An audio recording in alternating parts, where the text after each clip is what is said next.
But you're, I don't want to be on camera. You're live. So this is the Senate Education Committee. We're back after a short break, switching gears slightly to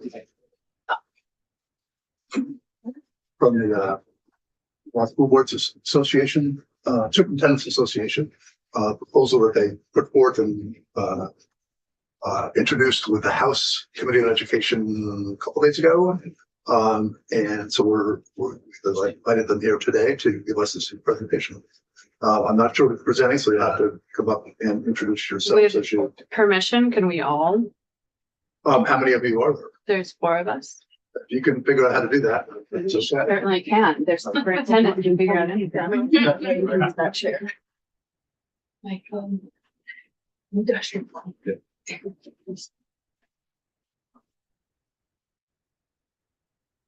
So before we start, we'll go around the room and so sitting in the chair that you may have to give up if he comes back.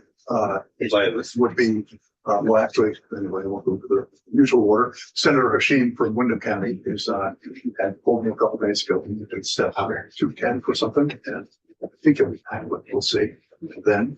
Senator H. Ron Hinsdale, Chittenden Southeast. Good afternoon, Dave Weeks, Rutland County. Seth Lombard from the Bennington Senate District. Terry Williams, Rutland District. Steve Heffernan, Addison County District. Hi, Pat. So if you introduce yourselves and then we'll give you the floor. Hi, everyone. Good to see you again. Chelsea Myers, Executive Director of the Vermont Superintendents Association. I have Sir Mike. Mike Licklider, I'm the superintendent of the Harwood Unified Union School District in Mad River Valley area. And I'm also the VSA's representative to the Commission on the Future of Education. And I think also germane to this topic, this is my 3rd year in Vermont. I was a superintendent in the suburban Philadelphia area of a district of about 6,000 students. So a little experience with more of a scale question. Tom Flanagan, I'm the superintendent in Burlington, and similar to Mike, have experience in Providence Public Schools, which underwent the state takeover 2 years ago, and Washington, D.C. Public Schools that also was a part of the state takeover a number of years ago. Patrick, would you like to introduce yourself?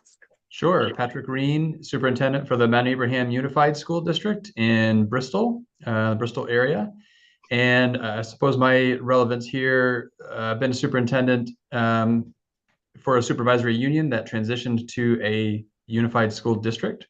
So I have that perspective of SU to SD. Thank you very much for allowing us to be here today. My name is Amy Miner, and I currently serve as the president for the Vermont Superintendents Association.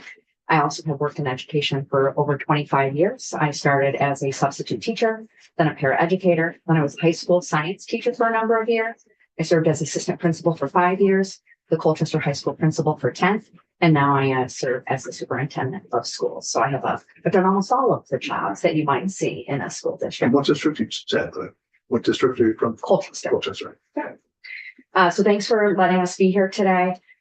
We have some testimony that we will provide, and then of course we are happy to answer any questions that you might have for any of us. We're in a spot where Vermont must transform education thoughtfully and incrementally, guided by a clear vision that supports students, looks to the future, and uses resources wisely. Many are discussing change, but there's no clear plan or understanding of its impact on students.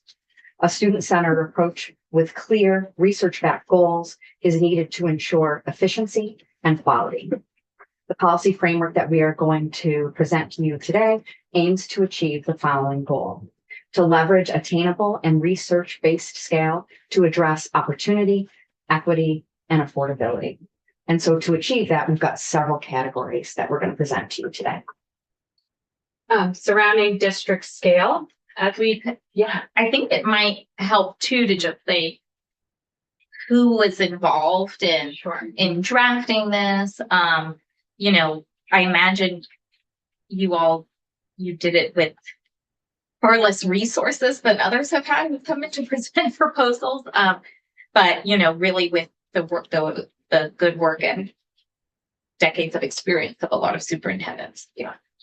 So our process was, over the course of many months and perhaps arguably years, we constantly collect feedback from superintendents. And so a lot of that feedback is in this proposal, but more specifically, we have a representative board from each of the regions, and 4 board officers, that are our authorizing body. And so they, were instrumental in putting this together.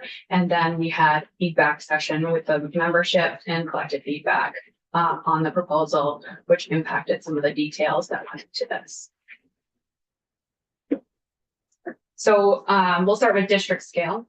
As we testified previously, the most gains realized in both opportunity and affordability stem from the consolidation of very small school districts. So for example, 500 by 500 by 500 or 1500 by 1500. Diseconomies of scale emerge at 6,000 students and grow significantly more after that. This does not specifically factor in the topography and rurality of Vermont. While district consolidation needs to be a part of a conversation on comprehensive and intentional reform, I would be remiss not to mention that in the affordability domain, we are focusing on about 5% of total spending. A 5% that we would not capture all of through the large scale consolidations that have been proposed. It would likely actually increase spending over the short term while transitioning to those new districts. For reference, healthcare is around 13%. With that in mind, here is our recommendation related to district scale. Create a working group for instructional and district scale to guide district consolidation with a clear purpose, increasing student opportunities while realizing maximum efficiency. Composition to include public education and research expertise and small enough size to complete its charge. The charge shall be to determine the most efficient number of districts and propose district boundary lines based on sound research, Vermont's unique landscape, and comprehensive analysis of school locations, conditions, and capacity. That's one area that I think has not been addressed throughout because there's not a singular place in which that data lives, particularly around condition and capacity of buildings. District size goals must be data and research driven, not arbitrary, and enhance efficiency, equity, and educational opportunities. The working group will quantify Did you say district size buildings? What did you say there? district size goals Okay. must be data and research driven. The working group will quantify cost savings, identify expanded opportunities for students, and use GIS mapping and other tools to ensure sustainable, equitable outcomes. BTE governance reform should be factored into this working group's charge of redistricting. The working group should consider in its recommendations school size, and we'll talk a little bit about that in a second. Eliminate the concept of a supervisory union so that district resources directly support equitable student opportunities and outcomes in an efficient manner. And then probably the most important part here, the administration and General Assembly must be responsible for a plan for collective bargaining agreements and other contracts to coincide with recommendations regarding district configurations. Any consolidation is contingent upon this work and has not yet been addressed by the proposals laid out by the administration or other members of the General Assembly. Through the district consolidation, you would likely see a leveling up of contracts. Pay parity is a laudable goal, but not one that will save taxpayers money most likely. And so then at the bottom, we have a proposed timeline. The working group would be established and start its charge in June. In December, the working group would put forward a proposal for redistricting based on sound research and analysis. And then from January to May of next year, the legislature would consider proposals and enact legislation that enables the formation of newly consolidated districts. Hang on one second. I just have one question. It's kind of difficult being read too, because it's, we don't have what you're reading from. So I'm going to go back about 5 minutes. Mhm. You mentioned that 5% of something was what we were discussing. I think you were referring to 5% of the total education Of budget spending. is administration. Is central office staff and board Okay. functions. Okay, I just didn't want to lose that. And that equates to roughly how much in dollars of the budget? I'd have to get back to you specifically, but I think it's 120 million. Okay, yeah, I came up with 130 million. Okay, very good. Thank you. Could be much, yes. The legislature considers the proposals, necessary actions from June 2026 to 2029 to transition to those new district structures. And then by July 1, 2029, the new districts in operation. The next component of the proposal is around school size. Considerations for school size should begin by defining guaranteed opportunities for students. What we haven't defined is what are we trying to provide for all Vermont students? What does that look like from a course catalog perspective, from after school perspective, and from co-curriculars? Until we know what Is that a question? Yeah, I too want to just really make sure we've understood a point in the district scale piece. Sorry, before we move on. I wrote down 2,000 to 6,000 students per district. Maybe I came up with the 2. I'm not sure, but people have sent me tons of reports. Are there some formative reports that you all really endorse about district size so we can make this decision based on sound education policy? Yeah, I would say I've read a lot of APA reports, which is the consulting group that is the AOE is reading. Yes. Using, and the Pickett's report, and they both draw on similar research and settle within and talk about the consolidation of very small districts and reference a range of 2,000 to 4,000. And then additional research that we have looked at looks at when does economies of scale start to emerge, and that's around 6,000 and more significantly after that. And I have to stress that our rural makeup could significantly impact that as well. Right. You're talking about huge geographic expanses. Right. So I don't know if you're speaking with one voice on this, but between 2 to 4 seems like a healthy range from your reading and research. And I think that's a point well taken about what economies of scale look like in Vermont versus other places. 7 weeks. Are you willing to provide the reference for the diseconomy of scale at 6,000? Yeah, if you remember that instructional scale paper, all the references that I use are in there, and I'm happy to resend some of those citations. Yeah, we're, in this environment, every 15 minutes, we're into something Of course. different, and Happy to hard send it to know again. what we ate for breakfast. Yeah, I'm happy to send that again. And I can send that APA report too that I have read that also references the same research body. Okay, thank you. All right, so school size. Considerations for school size should begin by defining guaranteed opportunities for students. Any consideration of school size minimums must address funding for school construction and renovation. Any proposal that ignores school size fails to significantly address the goals of equity, opportunity, and affordability. We recommend creating a vision for future-focused, high-quality educational opportunities for all learners, knowing what we're trying to build the system for before we build the system. Establish a school construction aid program that prioritizes the efficiency of scale. Until the fund is appropriately resourced, we will be limited to the capacity of our existing infrastructure. To have larger schools, we need to acknowledge that we do not have facilities that can currently support larger student enrollment. So facilities plays a key role. A geographic necessity standard. So just to stop there and pull us apart a little bit. The likelihood of having a real estate aid program is pretty slim in the near future. And so, because it's no money. And so the question might become, and this came up in committee yesterday, I think so, we considered the possibility of reallocating buildings within a larger district. Is that part of what you're thinking about? That, one, if you have 2 high schools now, one might become the middle school and the other the high school, and and are there efficiencies to be gained within the existing system by with a district of a scale to do it, be able to use existing buildings differently. Exactly. And knowing that Patrick is with us, Patrick, if you're okay, you might be able to give a very specific example that would help answer that question. My point was, I'm sorry to interrupt, my point was, we can't build a system that before we kick it in requires that we have money for state aid to construction, because that's probably not going to happen. It'd be great, but I don't know where that is. But So we have to be thinking about the realities. I think you're maybe saying the same thing. Yeah. You're thinking about the realities on the ground as it exists today.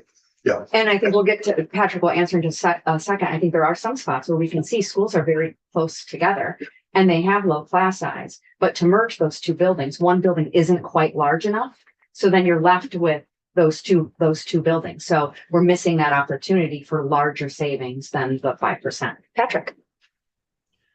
Yeah, I guess where my mind is going with that is I think there are some cases where there are schools in close enough proximity that could merge and perhaps there is capacity. So in MAUSD, we could bring some elementary schools into our larger elementary school and not have to put an addition on or have changed that footprint.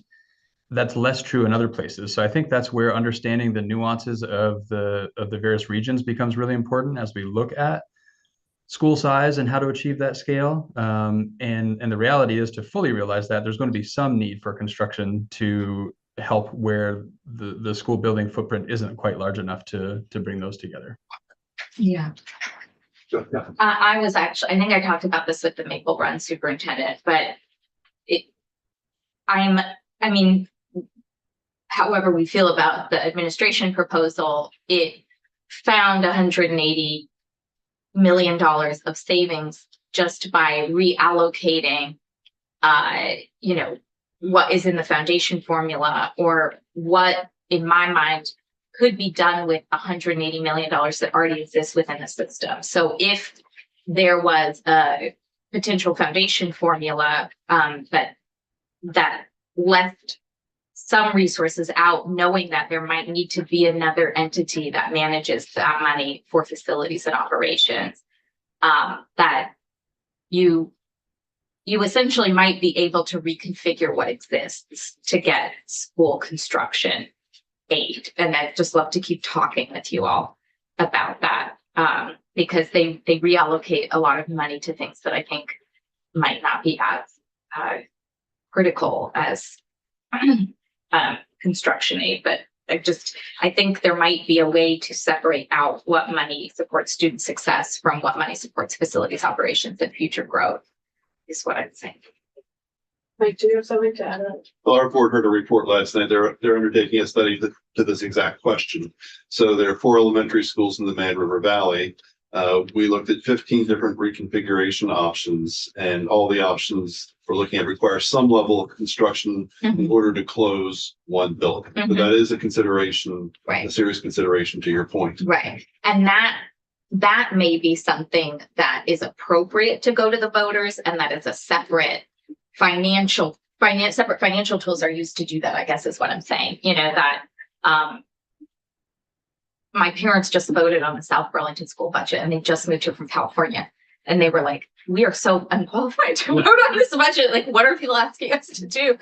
But everyone's used to votes about facilities and bonds and, physical plans. So I guess that's what I'm saying, is if there was ever a vote on anything, it would probably be, are we as a collective willing to close a school and construct things over here with other financial tools? And that was the point. We had 50 citizens last night. Right. And we didn't hear anyone who would be willing to vote yes on that bond. Right. Yeah. And so I'm curious. So do you feel like, maybe you all have it in here, I mean, how, if people would continue to vote in any way, or, how you sort of feel about this school construction piece? I mean, because I think that's where a lot of voters would still want to topic right now, but kind of getting off topic of this. Well, I mean, I don't think we're going to be able to do much of anything without thinking about school construction. I don't know why that's off topic. They already brought it up. The school size and timeline, just to get through this, and then I guess that's my. I don't know. We finally have experts in the room, I feel like, who know what the actual questions are we need to be asking others. I mean, how would we can't just say school construction's not on the table, I don't think, because then this will play. Okay, I did hear that. That we don't have money right now. That's There's a moratorium here. It's school construction. that was Moratorium. it's just the point I was trying to explore is, Mm-hmm. and it's fine, by the way. But the point I was trying to explore is if there is no money, are there still things we can do with larger districts by using buildings differently? And the answer I heard was yes. And there will be instances in which it requires additional dollars because one or more buildings may need some work in order for that to happen. So that's as far as I got with it. Right. And now you're going to. The only point I would reemphasize from Patrick is that in current district scale, you could still do those things too. Right. And my additional question that I think is going to ultimately be really critical to all of this is, do voters continue to vote on anything that's related potentially to school construction and facilities? Because that might be a bond tool versus a foundation formula. And that's not part of. Right. We can get that. Okay. Yes. If you could talk as a group, that would be really helpful. So we, idea school size. Hand up. Oh, yeah. I'm sorry. Patrick, That's okay. Trying not to just butt in.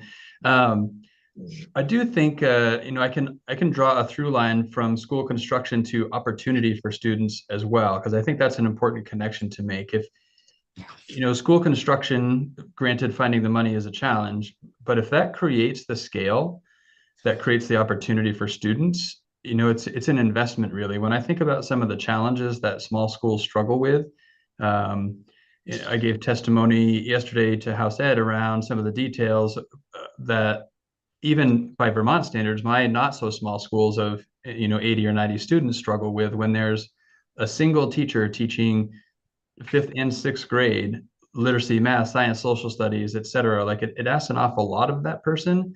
It's hard for them to be expert in everything. And that means that our students aren't getting the best experience that they could get in that scenario. The teachers are being asked to do something that's really challenging, which puts them in, a working condition situation that, could be seen as unreasonable. Yet in a school where even just instead of one class of 5th and 6th graders, there's 2. Now we start having choices. Teachers can choose to have multi-grade classrooms or choose to departmentalize, choose to have straight grade, rather than this is the hand that's been dealt to you because we have a really small school and there's only one of you at this grade level or this combined grade level in the school. So when we apply school construction dollars to make schools a little bit bigger, to house more students, to give options and choice to the way we deliver education, that's a direct result to opportunities and outcomes for students. And I just want to make sure that that's recognized. Thank you. Yeah, that's fine. Go ahead. Do you have something else? Well, I just want to say, I really challenge you, Senator Heffernan, to really listen to the places where if we don't get it right, we will not have done our job and we will not save money. And so to get us off a conversation like how we create and maintain the infrastructure that's going to be part of this reform, in my mind, is, as your superintendent said, shortchanging kids and saying we can draw lines on a map, but we aren't really worried after that what happens. That way may be the way you look at it, Senator, not the way I'm happy Well, to take please that. don't interrupt important conversations when I'm asking a question that's really critical to this policy area. Senator Weeks. So just a comment that even in the governor's plan, sustainability is a key factor. It's one of the prime movers of the whole project. So no one's taking their eye off of sustainability. Sustainability is part of that is facilities. You recognize that.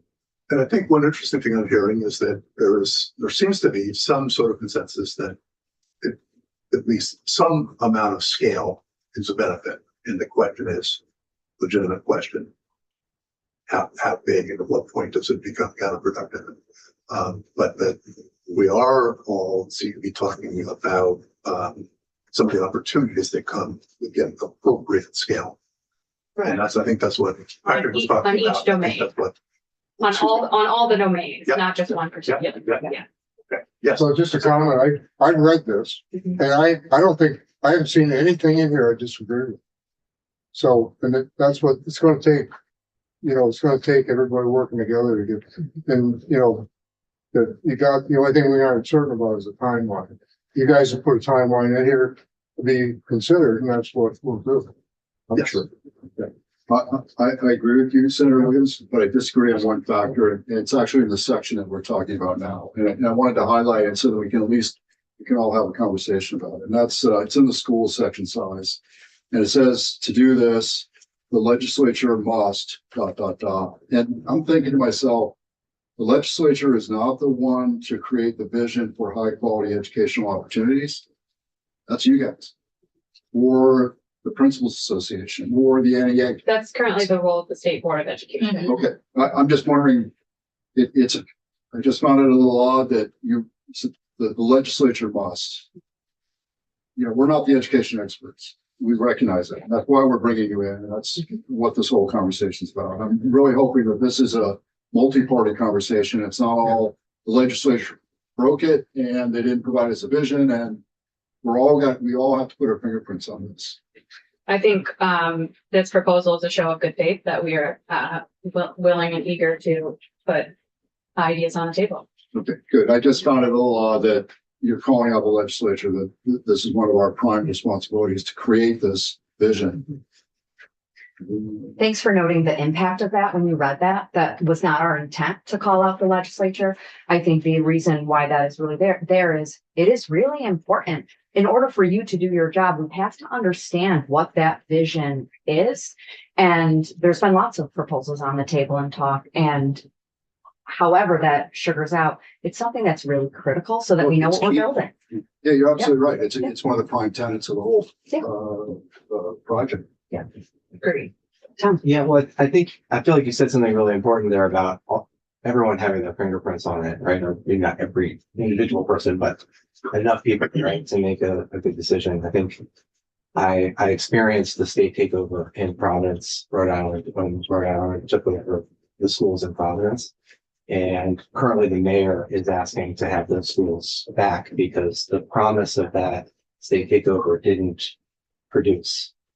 And that's true if you look at New Orleans, Rochester, Washington, D.C., you see that those state takeovers have not worked. And I use this example because a lot of the things that happen in a state takeover are proposed. Can I interrupt you? Sure. Only because you've used the term 4 or 5 times, state takeover. What's that really mean? And give us a context. Yeah, it means when there's a low performing district in a state based on usually test scores, the state comes into that district and essentially runs the district. And that's not what's exactly what's happening here. Local control? As opposed to, local elected school boards or running. Okay. That distinction is very important. Because I wasn't quite sure where you were going. Or where you were coming from.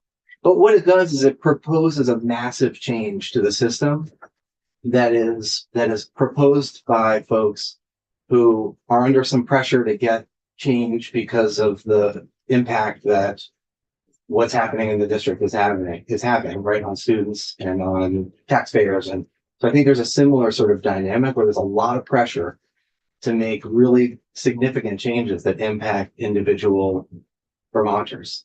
And I think the biggest risk that could happen here, and I've seen happen in a couple of other places, is when it moves too fast without all of the information that's needed, right? And so I feel like your point about having more people having responsibility, right, and being a part of this change is what will make this change a good change. I think everyone here is saying we know we need to change the way the system runs. We know we need to address class size, district size, school size.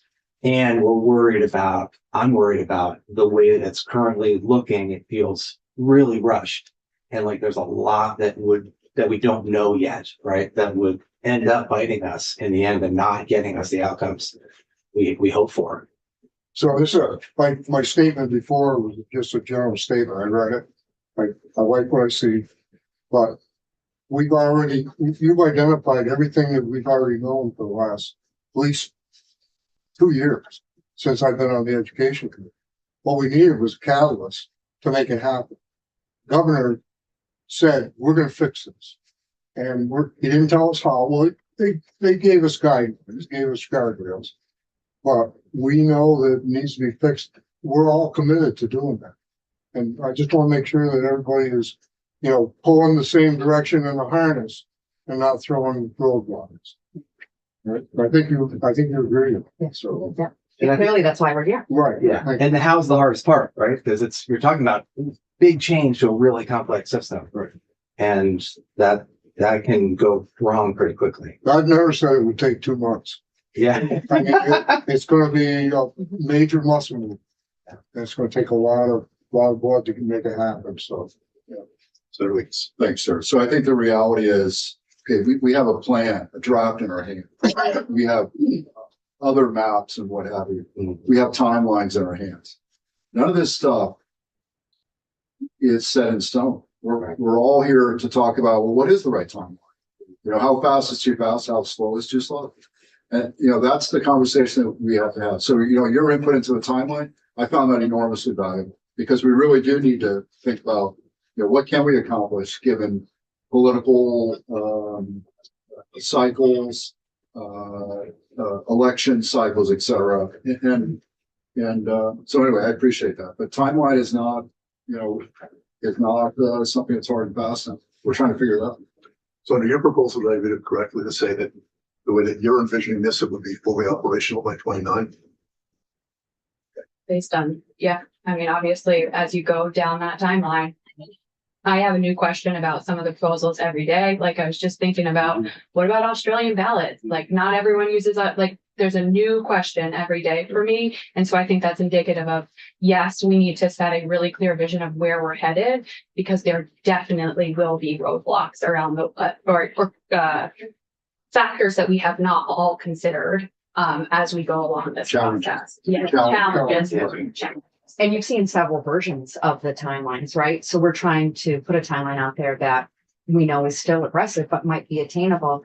And that timeline might need to become flexible. We need to do this for the affordability of all Vermonters, but more importantly, this is the education system. So we have to get it right for our students that we don't cause harm to them. So that might mean down the road that we learn something that we didn't foresee. And then we need to be able to then adjust and not say, absolutely, we are for sure it'll be done August 1 of 2029. We need to have a goal to strive for and to do this work really well. So So to your point about school construction, if we're gonna make these, you know, the schoolhouses are what they are. Population centers are what they are.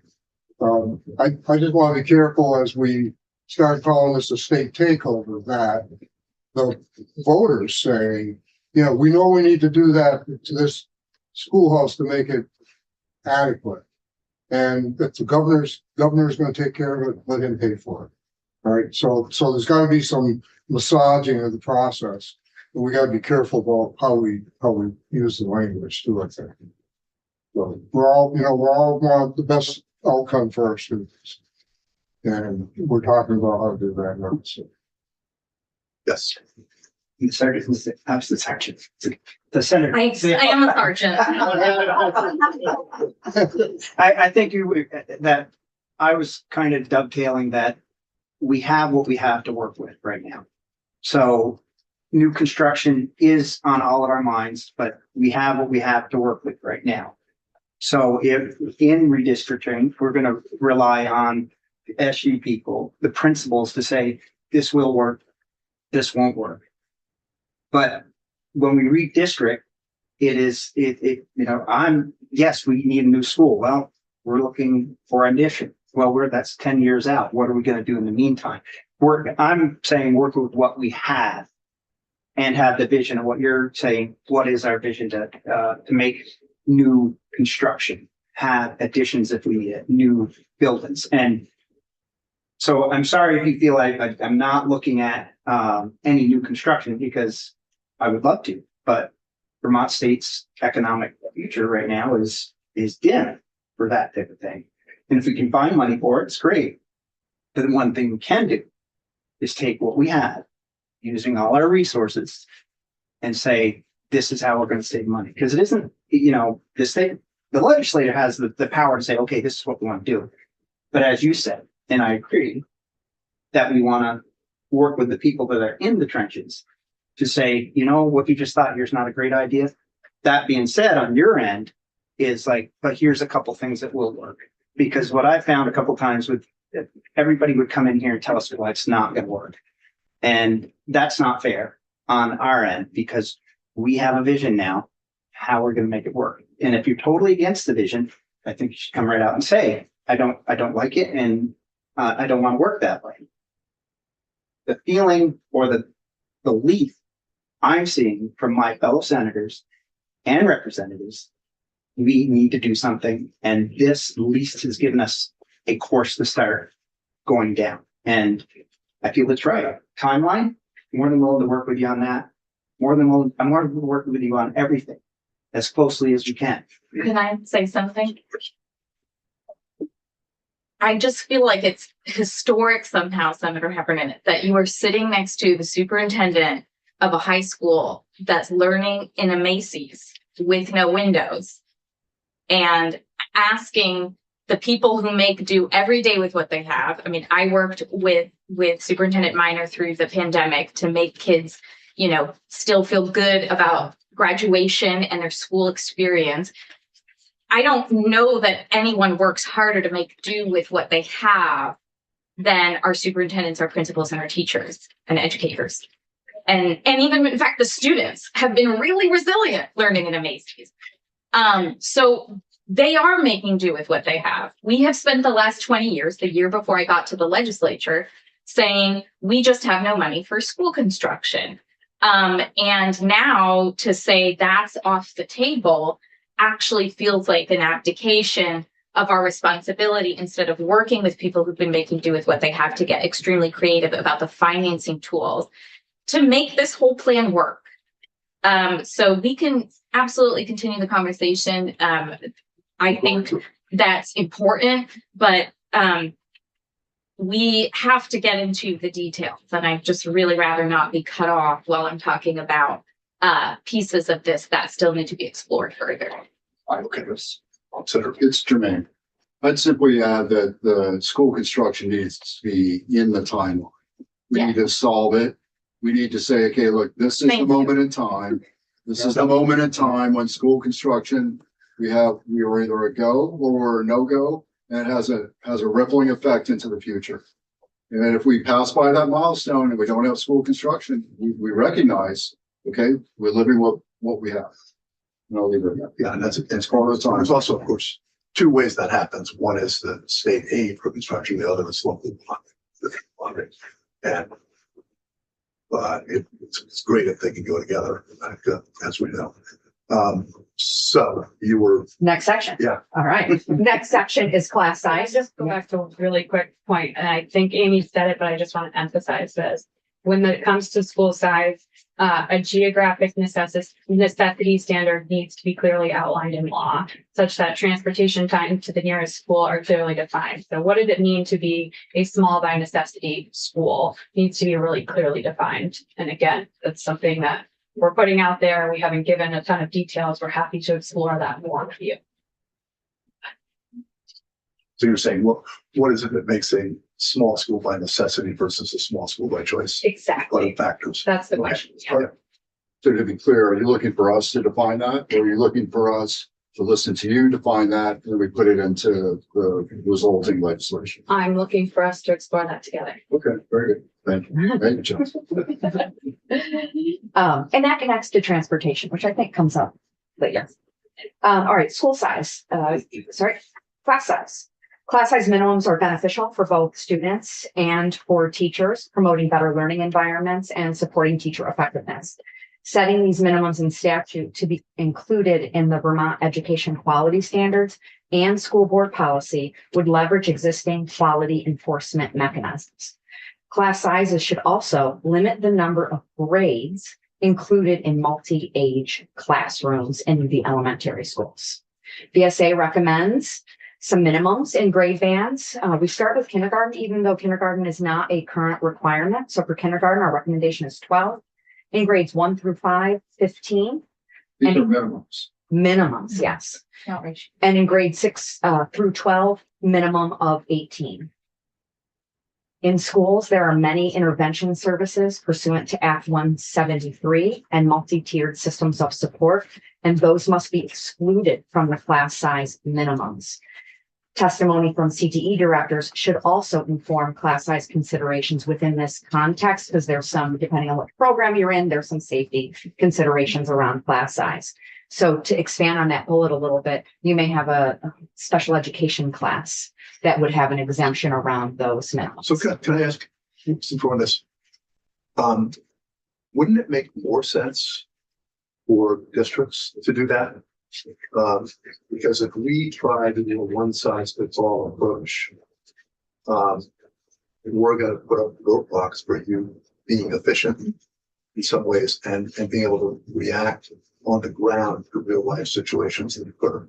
I'm curious why you want the legislature to do that rather than the districts do school size and class size. I think it's part of us all being on the same page together for this vision of education, knowing that what's outside of special education and CTE centers, knowing that we do have some small schools with very low class size. It's not providing opportunities for students. So what, I don't mean to be, but why don't you deal with that? What, you have the superintendent, you have to have your SUs in your districts. You could do that now. Without some risk. This is a really important distinction because on the one hand, I think you're saying you want to draw the district boundaries, but you want us to do the class size. I'm having a hard time understanding why, since you have the tools to do that now, why you want us to do it. Because I'm actually loath to do that, frankly, because if we start telling districts with different geographies, the different configurations they're going to have to deal with, aren't we just setting up impediments for you being able to do your job? I just ask that question. Currently, there are rules around staffing in state board rule. And there's also a state law about school boards needing a school board policy, but it's silent on the actual sizes for minimums. Just wanted to do the policy framework, and then I think that the superintendents can speak better to why this has a significant impact on quality and why they haven't been necessarily able to achieve that. Okay, two different things, So far. because I think we would maybe agree that there are minimums that make sense. We probably can. I'm just wondering why you need us to, if you have the tools already to do it. Yeah. And I give you, now Senator Williams has been trying to get. No, I'm just saying that, we know we have to work in parallel, but what we're trying to do right now is to establish a framework for us to work within. We've got the data, we can change laws. I mean, a lot of laws are going to get changed to be able to make this plan work. So, maybe part of the plan that comes out of this committee says that, the Superintendent's Association does this. And rather than, I'm not an educator, I asked to be put on this committee, but I know very little about education. You have the expertise. So why wouldn't we want to use what you got? And you should be helping, you want to contribute. So on this level. To be clear, we're not an authorizing body at I know. all. We're a member organization, but I also think Patrick or Michael could really contribute to this conversation. Yeah, happy to contribute. So a couple of thoughts are going through my mind. The first is the relationship between class size and school size. And I think that there would be a challenge. And so much of what we're talking about with this education transformation has these connections. And it's hard to change one part and not have the unintended consequences for the rest. So it would be challenging for me to meet class size minimums and stay under sort of class size maximums, if you will, without addressing school size. So one of my schools has a class of 8 students in it, seven girls, 1 boy. So that's not a great configuration for that group to stay together for 7 years in their K-6 education. If I were to combine that grade with the grade above or the grade below, we'd be above the maximum number that we would want to have in a particular grade. So I think class size is helpful especially when coupled with school sizes that can allow us to meet those minimums. The other piece that I would add is, oh gosh, I lost my train of thought here. Can you I'll talk a pause little for a bit minute. about, Patrick, can you talk a little bit about the role your school board plays, given that it's a policy and those decisions? Yeah, so thank you. That's where I was going to go with that. So some of what we're at here, and it's similar with class size, though on a much lower scale than when we're talking about school closure, right? There's logic and reason and efficiency, and then there's the emotion of having teachers and losing teachers and the pressure that is put on local decision makers, right? So the school board, we do have a class size policy. We have class size guidelines. We've established class size rules that, as administrators, we feel like are ranges we want to stay within.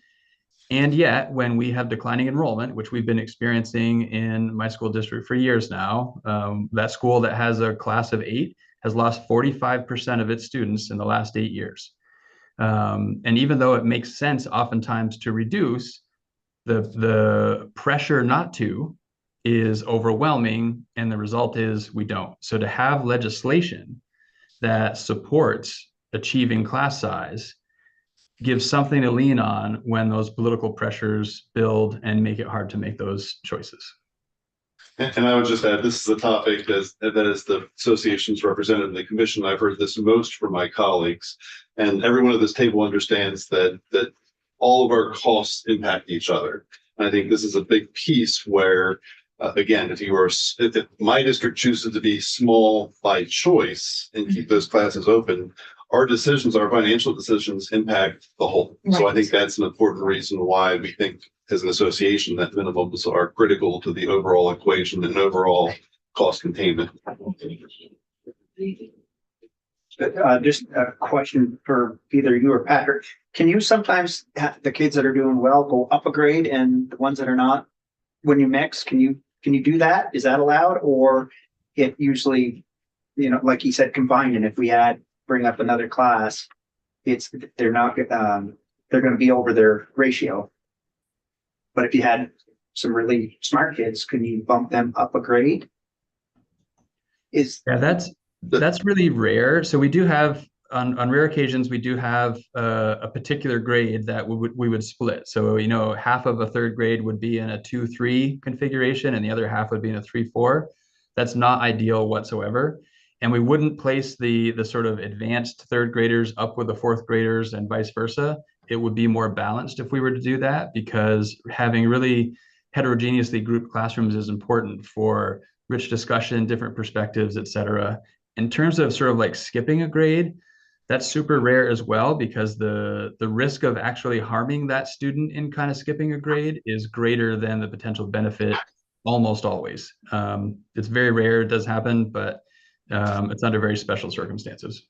I didn't necessarily mean they skip a grade, but you just, you had 2-3 and then 3-4. Yeah. No, and that's a very important piece I can just speak to from an importance of school scale size and having experience in schools that were of the scale we're talking about, that when you have multiple classrooms per grade and you're able to have a schedule because of that size that puts those subjects, all your fourth grader having reading at the same time, it gives those teachers the ability to have flexible groupings and meet those educational goals. So that's the piece where I do think it's an important topic for us as educators, and it's an important topic for our students in having a high quality education. But I guess I think there are grade level standards for each grade level, and they do build on each other. But I don't think as a policy decision, it would make sense to make that decision intentionally for the quality, because you really want the teacher to understand the grade level standard and work with students to get to that grade level standard. That's usually the majority of a class. You may have one-off students who could advance in the grade intellectually or academically, I should say, but maybe not for their kind of emotional or, their social development, right? Yeah. So I think what Patrick said about the connection between class size, school size, and district size, it really has to be considered together, whether you all end up writing something in a bill around class size when we were looking at this, when you think about school size, you have to think about class size.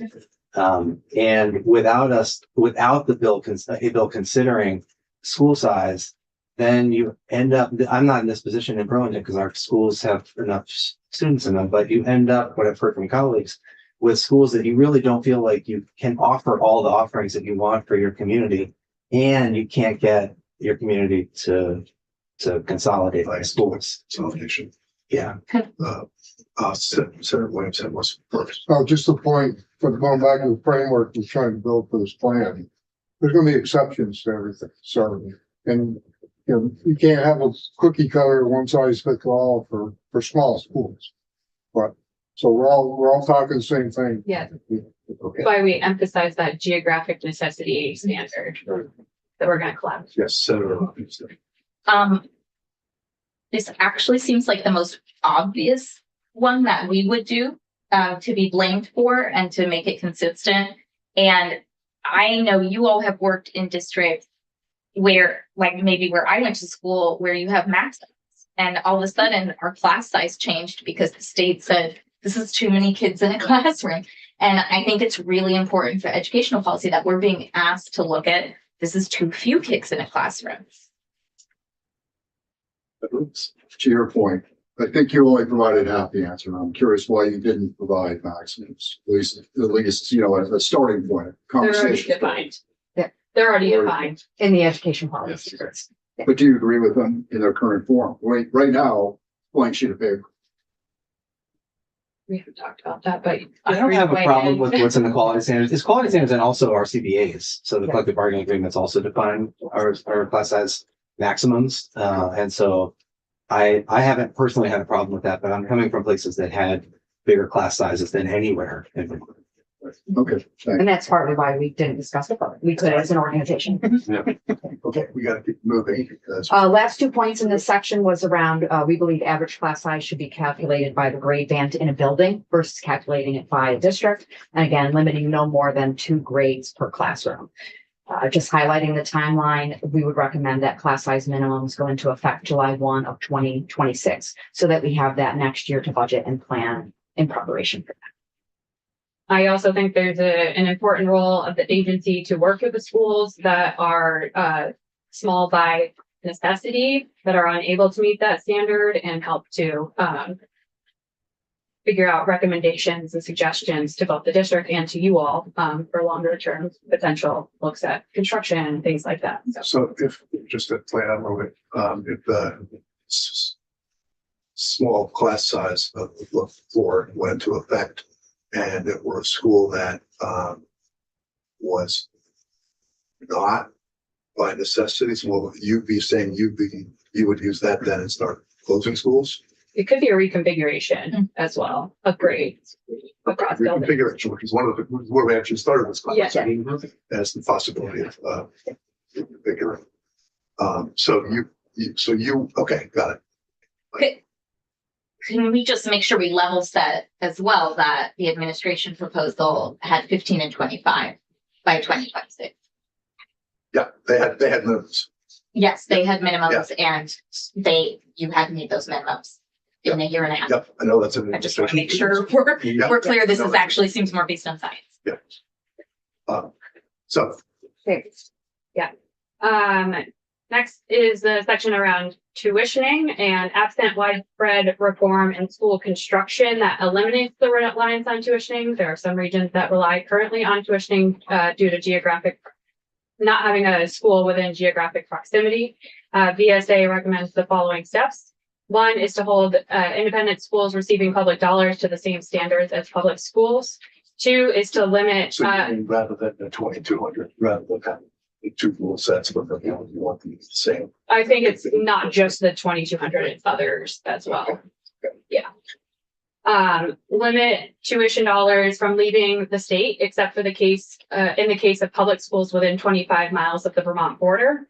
3 is use school designation as a tool to maintain efficiencies, particularly in the domains of transportation and special education delivery, as tuitioning bounds get larger potentially. You're going to incur quite a few costs to tuition and special ed delivery services. And or make these decisions in coordination with consolidation efforts. We have been and will continue to be in a legal environment where our delivery system is tested by Carson v. Macon and other pending court cases. We must ensure that policy decisions protect against the existing and future vulnerabilities to our public education system. And for those that need a refresher, Carson v. Macon was a court case that ultimately required Vermont, well, it was a court case in Maine, but opened up tuition into religious schools in our state. The next section is around statewide systems or statewide coherence. In order to consolidate our structures, what must be consolidated or Go ahead. Again, before you jump, because you're jumping into a good topic, just out of curiosity and under the tuition section, you highlight only private schools receiving public funds. Why do you use the term private schools and not approved independent schools, since we're all trying to talk about the same language? I think they're synonymous, but happy to use approved independent. Okay, but that's what you mean, right? Yeah. It's approved independent. okay, we jump? Okay, great. So for statewide systems, so some structures that should be consolidated, which are essential to schools. One would be a statewide calendar by the Agency of Education after consultation with educators and with consideration for the recognition of diverse cultures represented in Vermont to go into effect in FY27. Superintendent did some work around this past year where we ensured across the state we have the same April and February breaks and hoping to do more consistency. It's really important for tech centers that we have a consistent statewide calendar. The next is appropriation. So that's, why is that, right? I believe you, but tell me why. Why is it The tech important? center, the tech center part. How does that connect? Why is that different? Are they in a different Why? schedule, different calendar? If they, Oh, it's because they serve. Multiple locations, All right. exactly. Yep. And sometimes cross region. Okay, so they're- So I understand, because I talked to some people about the year, this has been something you've been trying to do for years. And why hasn't it ever transformed into one calendar? Is there conflict amongst the schools? It's Or more just that related to somebody did- collective bargaining agreements. Okay, so that if the state put their foot down and said, hey, here's the calendar. number 2 connects to that, appropriation for and implementation of common finance, student information systems, and a structure for CBAs and other contracts. If we are to have greater consolidation, some consistency needs to happen with those systems. And then finally, statewide graduation standards that are tied to a robust, future-focused, common vision for public education in Vermont, led by the Commission on the Future of Public Education. Again, we are trying to transform an educational system, a system that has different school systems where students are graduating with a lot of commonalities around their graduation requirements, but also a lot of differences around their graduation requirements. So trying to have a common set of graduation standards is a recommendation of ours. Certainly. And again, I'm not an educator, so I don't live in your world. Yep.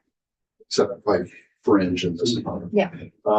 Graduation standards are not covered under EQS. Not when you get into the specific, what do you need for a specific school district? But could they? There are some guidelines and there are some requirements on what you have to have, but not the entire package. Thank you. You can see we have a proposed timeline there from 25 to 29. So just to play that, now that we start that discussion. Yeah. Are you worried that in some districts, students are graduating without what they need because the graduation requirements are different than in another district? No, I think for us, it goes back to those 3 tenets of opportunities, equity, and affordability. I think what we see is a wide variety of opportunities or graduation standards that you might experience depending on if you're in the Burlington School District or you're in the Colchester School District. We might have 1 or 2 credits that is slightly different. And so if we really want to have an equitable system for every student, regardless of what town you live in, that would be a great standard. And it could create some efficiencies if you had districts that require a larger number of graduation standards than we deem as required in the visioning process. I will also offer that we have 4 tech center superintendents that are part of our membership. And one of the things that they have been asking for are some of these commonalities in the system. And this is one of the primary ones because it helps them to really integrate fluidly with the system as a whole, so that they are operating within one system rather than 5 or 6 of the sending district system trying to work out credit bearing opportunities. Okay, so that's an interesting, I'll have to say that, you know, the fact that Burlington and Colchester have, so I think graduation different, doesn't strike me as a big deal, but I do get the connection to the CTEs And we both send to the same that's person. what I mean, that's why Yeah. I get the connection. Yeah. Okay. All right, next section is around statewide leadership. It is important that statewide structures are collaborative in nature and representative of educational expertise to accomplish any education transformation well. The existing structures for appointment to the State Board of Education and a Secretary of Education position do not bode well for checks, balances, and authentic trust and collaboration. Further, moving more responsibilities away from the State Board of Education, which is included in the governor's proposal, erodes some of these principles in our opinion. Thus, we recommend that the appointment of the State Board of Education fall within the responsibility of a more diverse appointment structure effective July 1, 2025. To provide more stability irrespective of changes to the political landscape, and that is inclusive of public school education experience. Senator Weeks. Thank you, Chelsea. Since you were reading and you went faster than we were processing and it's not written in here, what was it? What's eroding what? I hope you do have our text. I just want to clear the air on that. You don't have the text, you have this. Yeah, we have. It's almost verbatim. Right? I'm only selecting some sentences to read. What's eroding what? Right. It passed by too quick. Yes, and I would actually love Mike and Tom to weigh in on this because they've been in different state structures. But what I am referring to is the fact that there are gubernatorial appointments for all members of the state board and also the secretary.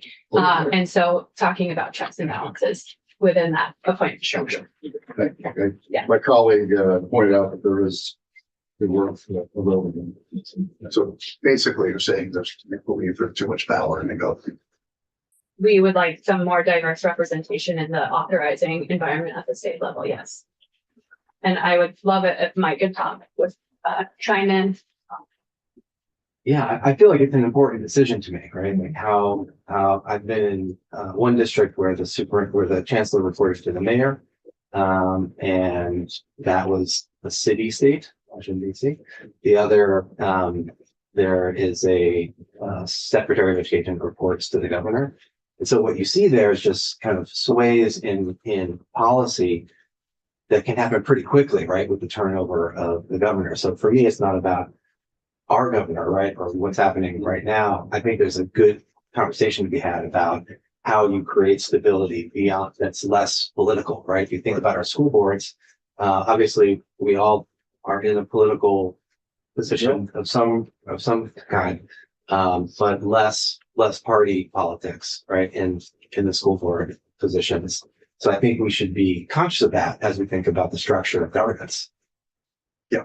And looking at reform and all to the state where I was not from, but when we look at Massachusetts, which has one of the strongest educational systems in the country, a lot of their policy and initiatives for reform occurred over a number of years that between Democrats, Republicans, that really was more of a nonpartisan because we feel that while there are impacts on our systems from that system, in the end, public education is a good for all people, and we want to make sure that that there is more consistency over the course of 5 to 10 years. So I'm not arguing the point, but just to play it out, we have right now a system with the state board rotating appointments, secretary for a period of time. Is your contention that we have those wild swings in Vermont that you're trying to guard against, or that we don't have consistency? I'm sorry, can you restate? Well, I think the contention is that you want the whole system restructured for the board and the appointment of the secretary, in order to remove it from politics and from the new governor to be able to make swings too quickly or whatever. So do you believe that that's happening, that is something you experience in Vermont at this point? To be clear, we are only talking about the state board. We are not talking about the secretary appointment. Okay, Yeah, okay. I just want to be For the clear. board, have you felt this affected educational policy with wide swings or? I think that what we are advocating for are more checks and balances in the appointment structure of those positions. And we, Just to be clear, you're talking about checks on what is now the authority of the governor to appoint. so theoretically. Yeah. This is not a position, this is just theoretically, the governor would still maintain some appointment capacity. And then, for example, the Senate would have some appointment capacity and the House of Representatives would have some appointment capacity, for example. Again, Okay. for example, I am not advocating for that. It's just a illustrative. Well, and I think really it's moving forward too, because one of the things that we've talked about is we are starting down a process which will probably take reform for the next 6 years. So we want to make sure that there's stability in the system starting now so that legislative action and other bodies that start making decisions for what that future state should look like, that there is some consistency and stability for the next 4 to 8 years. And as public educators, where I represent public educators, we would like to see public education experience on the board as a necessity.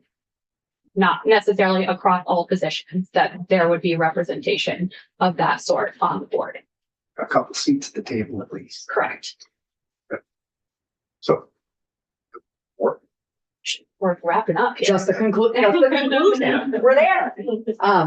Our proposal today does not give you any recommendations around the funding mechanism for public education in Vermont.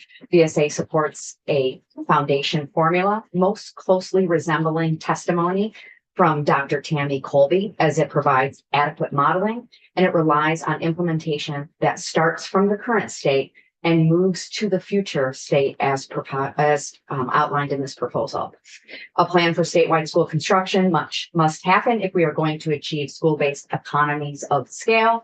VSA wants to express its unequivocal support for change to our education system that is grounded in opportunity, equity, and affordability. We ask legislators to be particularly diligent about inducing change that has not explicitly provided evidence and reasoning for improvement across these 3 pillars. Thank you. I think just to point out, I think those are almost the same 3 pillars the secretary's talking about. Yeah. Like this, how we do it. So that's for us. We intentionally do Think that. through. Yeah, okay. I forget which one of you was first. You two. So we're all, I think, trying to do the same thing. What we should be striving for is to build a world-class organization, educational organization. I think that, I usually analogy, it's like got all the ingredients to bake the cake, but we don't. So sometimes you have to go get those ingredients, then you gotta have a pastry chef to put it together. And then what the outcome is, Vermont likes to be first, and they like to be the best. So I think we're all striving for the same thing, and we're gonna need help from the experts. So nobody's saying you guys aren't gonna be included. I love At least analogies. From where I see. You may not be able to answer this question, but do we know who designed the districts and the SUs all these years ago? Multiple policy decisions over time. I don't know from the origins, though. Mostly local voters. Yeah, so I've got a question. It's really down in the weeds, but it's a common target in these conversations, so I'm gonna put it on the table. So under the section of tuitioning, you highlighted limiting tuition dollars from leaving the state. Okay, I'm gonna give you a different scenario. I'm gonna see why this is a recurring theme and criticism. Vermont taxpayer posted overseas, non-military, but doing commercial work, what would prevent that family from enjoying the $3,200 flat tuition that's available to any other Vermont student, but they don't have they pay their taxes, they're citizens of the state, but they're not physically here to enjoy our education system. Why is that such a target? I just want to clear up. 3,200 is, Oh, I'm sorry. Yeah. oh, okay. 13.2. We think that public education dollars should stay within the public education system in Vermont. But what if the student's not in Vermont, but the family's still a taxpayer? That's the policy decision or the policy Okay, no, platform just- that we currently I have. hear it over and over. I've probably heard it like 15 times in the past couple months. I'm just wondering where that comes from, having lived that life. Good night. Because I mean, I don't know, but do you feel like you are owed tax dollars that go to other goods and services available in the state when you're abroad? I'm not trying to branch it into everything. This is a very specific target that I've consistently heard over this last several years. And I'm curious what the driver is.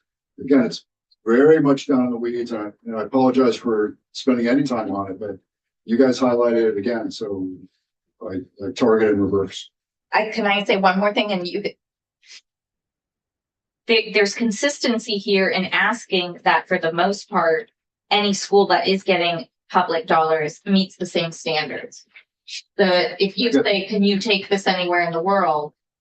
You are taking dollars out of the state for something that may not come close to meeting the standards that we would be held responsible for when that student graduates. Okay, I'm not asking for that type of. And what we've also done in Vermont, because when you talk about independent schools operate like public schools, you're saying public schools, and therefore they go as independent schools, which is part of what often gets talked about. So I think the independent schools get held to a very high standard through the NEAS process. Which we're shifting the all independent schools in Vermont are approved by NEAS.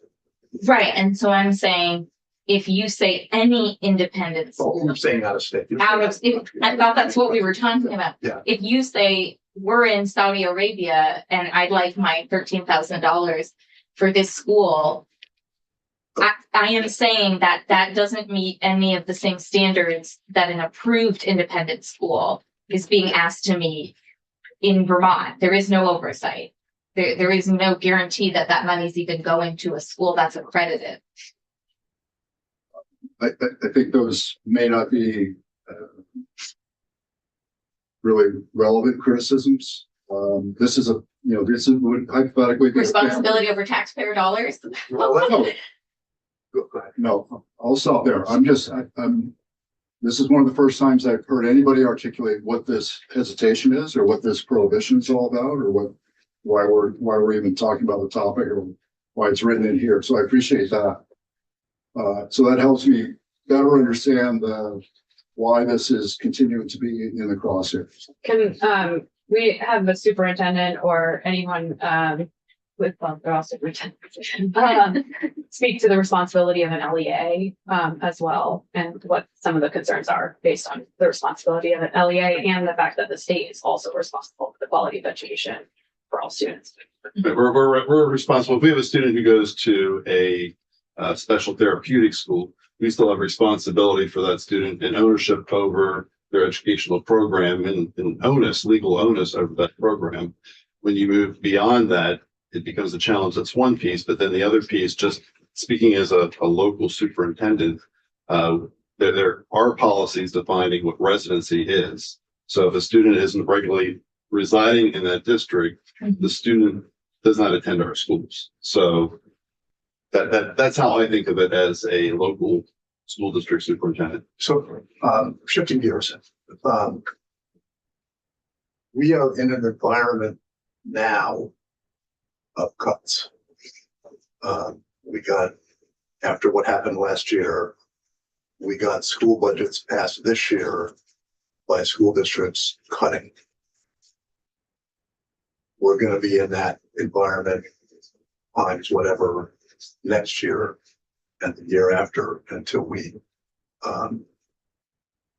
that we get this, solved. There's no, I think we have perhaps a way to ameliorate the impact this year, but each year we do that, we are actually getting further in the hole, and we all know that.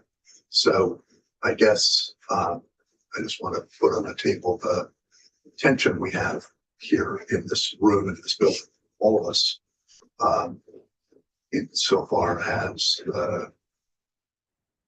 failure to act. And I know you're not suggesting that, by the way, but the every year we don't move forward is another year of cuts, and there's a price to be paid on a matter of, on that score too. So I just put that out there as one of the things we need to be thinking about, is that kids are getting hurt from what we did this year, hurt from what we're going to have to do next year, and so we need to move ahead and think. And we didn't even talk about healthcare, which is a huge Thank you. problem, right? Yeah, I mean, I don't know what page we're all on. Yeah, I think Yeah, we think that we worked within the elements that are within the education system's control. So we put in our best effort to try to comprehensively address those. Through this. Certainly clever. Yeah. But I think there's other examples to your point that need to be considered that are a major piece of what I'm sure keeps all of my colleagues up at night. So thank you. Yeah. Any other questions? Well, we started to talk about what's not in here that I think we don't have to talk about on the record today. I mean, one that strikes me is you talk about statewide leadership and not local leadership. You all are probably the best experts on if you have too many cooks in the kitchen, what election structure is best suited to give you talented and education focused people to help you do your work. I don't think you want to answer all those questions, in the public eye while you're sorting that out. And I'm sure they're varied and diverse, but that I think is what a lot of our my constituents are concerned about, is they want to be able to have access and feel good about their representatives and still feel like they have a voice locally that's meaningful. So we'll need your help on that piece as well. Yes, part of the tension. Yes. So, while you're here, I figured that at least broach this with you. So AOE, the Secretary of Education did offer kind of a notional district staff size and some elements of responsibility and such, which is good. I'm wondering first if you had a comment on that staff, the notional staff construct. And second, what's really missing is, we've been talking about it on the edges, is between the district staff and the principal, what is there based on sizes of districts and what have you? And that is a huge costing factor. We need to, figure manpower, there's facilities involved, et cetera, et cetera. And I'm wondering first what your thoughts are on the Secretary Saunders district staff, and if you guys are willing to be part of that conversation about what's between that staff and the principal. Yeah, I'd be happy to talk first. So then I currently work in the Colchester School District. We have one superintendent, one business manager, a curriculum coordinator, and a special ed director. That's it. Okay. And that's in keeping. That sounds very similar to the Secretary of Education's concept. Wait, you must have HR. With purple staff like HR. yeah, Okay. yeah, I was Makes talking sense. like just the admin that, the administrators, not the support staff that would make up central office. I think that model that she has presented has shifted a little bit with feedback from the field around making sure that they have included all of the positions that are in central office, knowing the capacity of their ability to do those jobs. The larger your district gets, right now I have one HR person for 2,200 students, approximately 500 employees. The larger my districts get, I'm going to need to expand the number of HR staff because she doesn't have capacity to kind of take on another system. And so I think there's some questions in the model that was given. And have they highlighted enough of the positions and infrastructure that we would need? Yeah, I would just add, I think if you look at the size of school districts across the country, it's about a 4 to 6% district size to school size budget.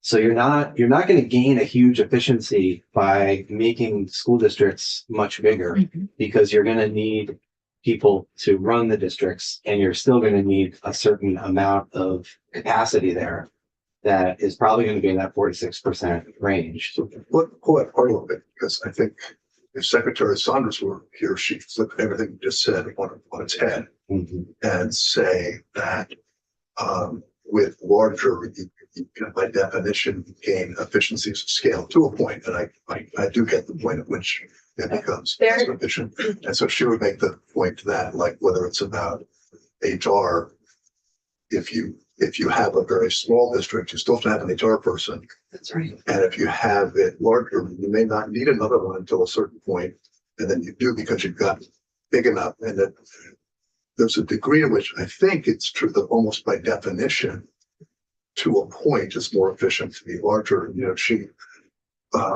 sat here and, you know, and by the way, I think the whole point of the, again, we're having a good discussion here, right?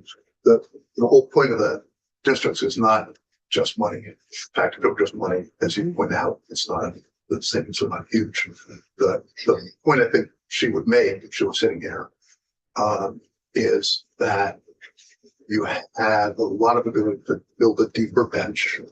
For instance, right now with some districts, as we know, you know, you're a one person leaving because if they do, you're in trouble and hard to recruit. You know, the ability to deliver specialized services, you know, enough scale to meet the individual, the special needs of individual school communities. This, I think I said specialized services, but specialized services. And I think her point, her counter to what you're saying would be that you need to have enough scale to be able to really offer those services across your district. And if you don't, you just can't have some of them at all. Or if you do, it's really expensive compared to the, you know, what you get if you, so just Yeah. I think she was trying to say that. So I want to hear your response. Yeah, I actually have had this conversation with her directly. Yeah. I was curious about that as well. Because when you look at their modeling, it's all based on 3,900 for a district size, except for the taxing component of it. And I did clarify with that, and I would welcome her to confirm that, but that is what I took from that conversation, is that is all based on 3,900 scale, all of the modeling, and that the 5 districts came about because of equalizing tax rates, which we're not equipped to talk about today, but that's. Oh, I wasn't making, by the way, just to be No, clear, no, I was I not did- making a case for 30. But that's a huge consideration that, like you just said, it's Yeah. really important. I just wanted to make a distinction of like what size and scale we're talking about. The staffing was based around, or the modeling started at a place of 3,900. Wow. Okay. And I can talk very specifically about that. I was a superintendent of a district close to 6,000, so I experienced that larger scale. And the essential functions of the job of a superintendent are the same, but how that looks on a day-to-day basis is very different the larger you get.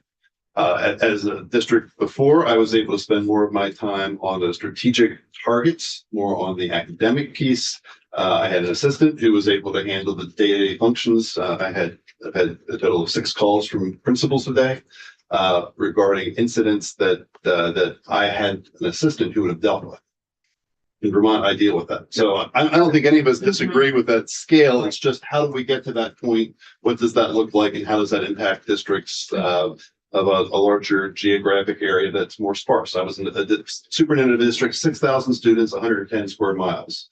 I'm currently the superintendent of a district of 1,700 students and 240 square miles. Right. So there's a difference in scale that I think is something unique to Vermont that we really need to carefully consider before we move to a scale that's from a more metropolitan area. Senator was. So just something you said, Ms. Myers. Yeah. About shifting, the plan based on input. We almost need to have somebody from AOE that is the point of contact for our committee. I'm wondering where they are today. Because when somebody at the AOE is shifting their priorities based on input, we need to know. And that, we need that continuity. Yeah. Yeah, so you were, Well, that was my first question. Is I did ask yesterday, is AOE going to be present with us? It's one thing to watch us passively online. you're gonna get more. Okay, I think I would really ask them to have someone here in the room when we're talking to our educational experts in the field. I think that would be really valuable for the chair to ask for. Two, you started to say it, Mr. Linklater, but Essex County told me this morning, please just pass on that a 3-county district of that size in the kingdom, they have, if that becomes realistic at all, they have people looking for other jobs because they do not want to feel like they need to be traveling across 3 counties. So that I was given the feedback that people are talking a lot about our maps and our plans and the huge scale of Driving across 3 counties to do what? the district map that has three counties, to my knowledge. It's And the point they were making about driving was, someone could be asked to be present in all 3 counties in order to be representative of their community. oh, you mean for the board? That's not just for the board, that's a district. A district isn't just for a No, I board. understand that. But Okay. I'm thinking about who has to drive across. I mean, so 3 counties. let's say you work for a district that's 3 counties, that's 240 miles or so. How would you function in You your mean like the job if you? superintendent? Yes. Yeah. Or okay. the car director. Yeah. A lot of That's the- what I wasn't sure what you were talking- That's what a district, Who you were talking about. right? I didn't, I was like, what was, we went through all the people we were talking about, superintendents in particular, and other specialized. Absolutely. Yeah. I mean, how would you get any scale out of 3 counties? Like, there's lots of nothing to say that you couldn't have district offices. I'm not making the case, by the way. That's not expensive, That- is all. That's, and by the way, I don't think, frankly, I think the notion of 5 districts is not going to happen. Right, but that was in your 9 district, clear. So that people are following the other map. Okay. A really big Northeast Kingdom Oh, yeah, district. which I- I did want to ask a question, but I can wait to be. Well, I just want kind of duck because it Sure. dovetails in, it's very short. So that was really the nature of my question that I was trying to ask before is there any organization between the district and the individual principals? And that leads to this conversation about, is there call it a sub-district, whatever you want to call it. Is there any organization between the two? I'm There- sorry, is there in the any- current state or in what the? Future state. Okay. I can give you an example. My wife taught in a district of 45,000 county system. So you had one superintendent in her 6 years teaching there. She saw that one superintendent one time. And that's not a criticism. It's just he had a very different function as the CEO of a 45,000 student school district. They had what they called area supervisors. An area supervisor would be the person in charge, the administrative person in charge of a school district of a feeding pattern of a high school, 1 or 2 middle schools, 4 or 5 elementary schools, which is essentially a superintendent. So I would encourage people to look too at other county structure systems that have larger numbers, because there's efficiencies and economies and there are specialized services that can be provided, but there's also the day-to-day work that has to be done. Still feel like everybody's dodging the question. Based on that experience, based on all your experience. Given what we're talking about, whether it's a 4,000 student district or a 10,000 student district. Is there infrastructure, manpower, organization between the overarching district and the principals?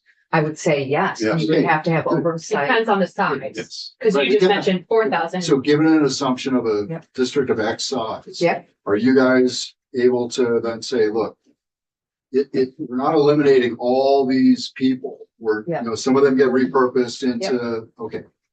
Are you guys able to, when we do land on a notional district size, are you Yes. able to participate and say, Yes, this between the district up here and the schools here, we still have to account for all these functions. We know we have functions, whether they're state mandated, federal mandated, whatever. Do you mean like an And operations whatever you manager? call it, like a org chart. we would love to. Yeah, yeah. Thank you for the clarity. Yes, we would love And I to. think that Yeah. would be super helpful because there are models for that, right? Right. A lot of districts, there's a whole bunch of research on principal supervision. and from the Wallace Foundation that talks about a 1-to-10 or a 1-to-15 ratio from principal to principal supervisor. Because as a superintendent, your principals are the key, right? Your school's running well because your principal's doing well, and they need support and supervision and coaching. And you need someone to do that. So in Providence and DC, similar to your experience, there was an assistant superintendent or a instructional superintendent. They all have different names, but it's about a 1-to-10, 1-to-15 assistant, someone with a We're going superintendent to need your license. help in that. Yeah. Because eventually we're going to roll all this up into, labor costs, facilities costs, and we're going to see if there's any real net savings. And we do have evidence of models at the 4,000, for example, Yeah. that what I think I'm hearing is like at different scale, what the models would look like. I do want to pass on a comment that my colleague Jay said, is that he's hearing from principals that they don't want to be principal intendants. And I thought that really resonated with me and was lauding the support that central office gives to principals to be able to do their jobs every day. And there's research on principals too. The principal is the most stressful job there is. If you look at the feedback from different groups of people out in the workforce, principals are in a really stressful position, and even more so now after the pandemic. So I think their support is really critical. So I look to those like I just mentioned earlier, those positions that support the principals, but then in some organizations, and we can model it, but there are teams, right? You may have an HR assistant director who's a part of an assistant superintendent's team, right? That goes out and provides support.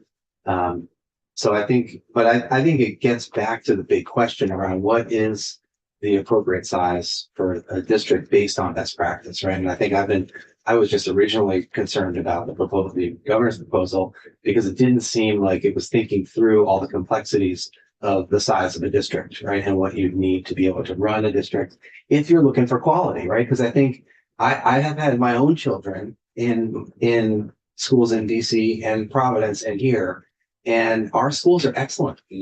They're not what I'm hearing they are, and from the experience of a father.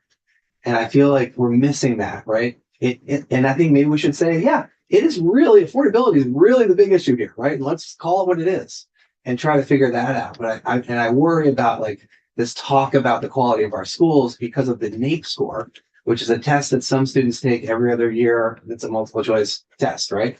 I don't think that defines quality. We need to look at it. I'm not saying we don't, but I don't think we should be looking back to NAEP scores and saying, oh, geez, like our schools are in the tanks, because that's not what I see. And that's why I moved here. I moved here because of the quality of education I see in our schools, and I would totally agree with my colleague Tom. Yeah, I happen to work with what she was saying. That it's not tell the story. Still stays here. That's it. There's always work to do to get better, right? Absolutely. And that's true. I'm so glad you said that because I wanted the last words you're able to offer us to be what's working that you hope we don't change. I have already spoken my piece about how concerning I think the overall conversation is. And what I worry about the most is that we aren't taking responsibility enough then for healthcare, for housing, for the pieces that every employer is dealing with, every facet of our society and economy are dealing with, because we will keep having shrinking schools, not because you're not doing a good job, but because we don't have policy that's supporting growth. So I just love to hear from each of you before you go, what is working that you hope doesn't get lost in this process? We have a lot of opportunity for our students to really dive deep. We have an award-winning Harkness program, which is an engagement program, a discussion program. And that's what you get when you aren't focused every day on just test scores. It's an important component, but educational quality is more than that focus on standardized tests. And that's the piece I hope not to lose. What I hope that this would produce would be greater opportunities. And that's where I completely agree with the governor's proposal that we need to find ways to improve scale to give greater opportunities for students, particularly at the secondary level. I would say pride, local pride in the schools. I think speaking for the district that my children are in and the district that I work in, there's a lot of pride for their school, knowing where their kids are going, the quality that they're receiving, and then being able to feel really comfortable with teachers, support staff, employees, admin, superintendent, being visible in the community and feeling like the community really is the heart of the school and we're accessible. And so not wanting to lose that of it not feeling like a local school, a local educational experience. Yeah, I would say the humans, the educators, the students, in Burlington, we have a really unique district in that none of our schools are segregated racially or socioeconomically. I've never seen that before. And I don't think you'll find very many school districts that have that. All of our community is going to all of our schools. And so that's real, right? The amount of different cultures and languages and experiences that students are bringing to the table and they're there together. It's magic. And I have not seen it in anywhere else. Oh, yes, I've got it. I was going to say the same thing as Amy. The love that our communities have for our schools and how connected they feel to that. And in some ways, that's what makes this so hard because we can't achieve scale and keep everything the same. And it's the fear of loss of these schools that we're so connected to and we love so much that makes achieving scale really challenging. And how do we ensure that people love the new configuration, new scale, and feel connected to it as much as they do now? That is really well stated. That's Senator Woods, you had a question. No, I just want to, an observation. I was a young man when Act 60 kicked in. And I saw that because of the equity in education was the name of the bill. That what we did, we took some very good schools and by redistributing things, we kind of brought the really good schools down. I see this as an opportunity to bring every school back up to the top performing schools by making sure they all have the resources. So, and people criticize me because I think I always envisioned Act 1668 as building a house on a crooked foundation. I don't think it helped. I don't think it came out the way it was intended. So. Thank you. That was a great day. Thank you. Thank you for the Great opportunity. conversation. Thank you. And we all. You all come back. Thank you.